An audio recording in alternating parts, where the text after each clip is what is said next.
Got 1969 Mustang, probably my favorite year, 69, 70. I don't think anything's been improved since then.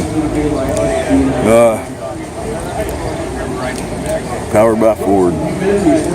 Took this car, nice big air cleaner on it, man. That's a smart idea. That does give you some more flow, believe it or not. You will get a few more horsepower by doing that. And it don't cost much money to do it that way. Got nice seats in here, nice interior, fire extinguisher, automatic, probably C6 transmission. Tack up there. It's got the scoop on the side here. Spoiler on the back. Of course, I always loved that horse. Imagine if they called this car something else. It was like giraffe instead of Mustang. Mustang's got that old West gunslinger name to it. Like me. Anyway.